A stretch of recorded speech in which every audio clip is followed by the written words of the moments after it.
Hello दोस्तों, आज का टॉपिक है रूट, जड़। तो जड़ क्या है? तो पौधे का वह भाग जो बीज के मूलांकुर रेडिकल से विकसित होता है। ठीक है, तो आप लोग देखिएगा, चने को रखिए, उसको अंकुरित करने दे दीजिए, तो उसमें देखिएगा कि एक अंकुरन निकलता है और पीछे से एक जड़ भी निकलता है कुछ दिन हो जाने के बाद। तो वही जो है जड़ कहलाता है। मूलांकुर का सीधा बढ़ता हुआ भाग प्राथमिक मूल कहलाता है, मतलब प्राइमरी रूट कहलाता है। उसके बाद हम लोग जड़ के प्रकार को देखते हैं। सबसे पहले मूसला जड़, टैप रूट। जब प्राइमरी रूट आगे बढ़ता है और उसमें डिफरेंट परिवर्तन होता है, उसको टैप रूट कहते हैं। जैसे इस प्रकार का जड़ आप लोग देखिएगा, आम में होता है, दलहन में होता है।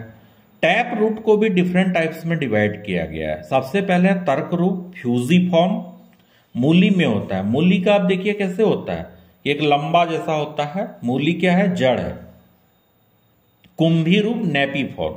जैसे आप लोग बीट लेते हैं, चुकंदर जिससे कि चीनी बनता है लेते हैं, तो वो कैसा होता है?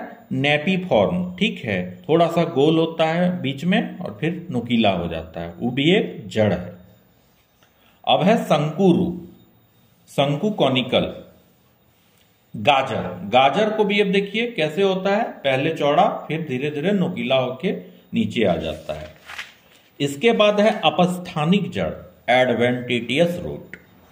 पौधे के अन्य भागों से निकलने वाली जड़ें, जैसे प्याज में। ठीक है, प्याज क्या है? एक तना है, उसके नीचे से देखिएगा एक जड़ निकलता है। फिर धान में, मक्का में।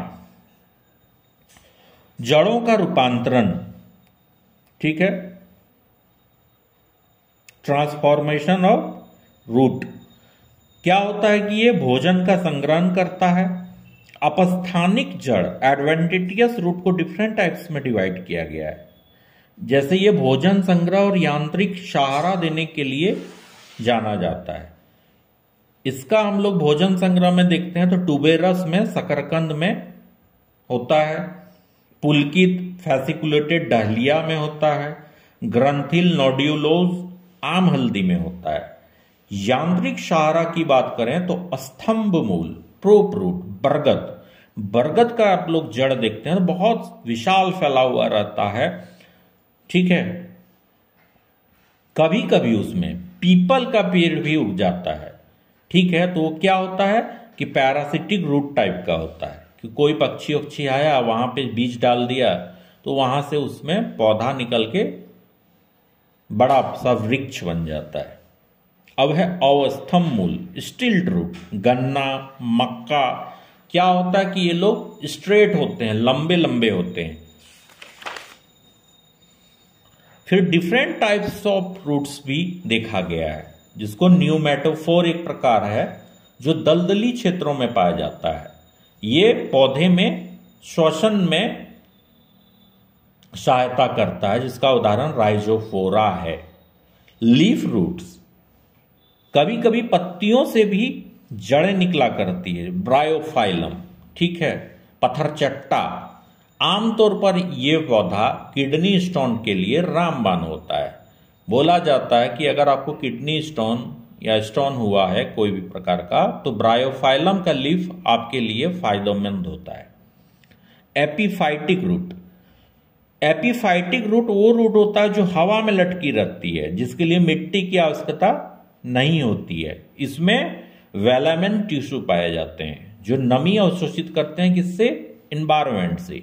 ऑर्किड नामक की एक पौधा होता है, उसमें फूल भी आते हैं, तो वो आप देखिएगा कि एपीफाइटिक रूट टाइप का होता है, घरों में सजावटी के तौर पर रखा जाता है। उसके बाद है पारासाइटिक रूट। परजीवी पौधों की जड़ें पोषी पौधों में प्रवेश कर उससे भोजन प्राप्त करते हैं। ये इसका उदाहरण है अमरबेल।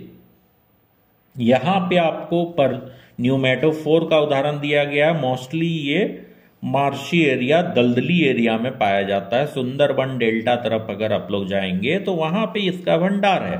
या भारत में जहां पर भी इस तरह का इन्वायरमेंट होता है, समुद्र के किनारे, नदी के किनारे, जिसमें काफी मात्रा में न्यूमेटोफोर्स टाइप का रूट जो होता है पाया जाता है। यहां पे हम लोग डिफरेंट टाइप्स का रूट का स्ट्रक्चर देखते हैं। ये है टैप रूट, ये है एडवेंटिटियस रूट, ये है फाइब्रस रूट, ये है फॉलियर रूट ब्रायोफाइलम, और ये है ट्रू एडवेंटिटियस गन्ना, ये सब में होता है। ये है आपका टोटल रूट का डेफिनेशन। ठीक है, तो आई होप आपको ये समझ में आया होगा। Thanks for watching.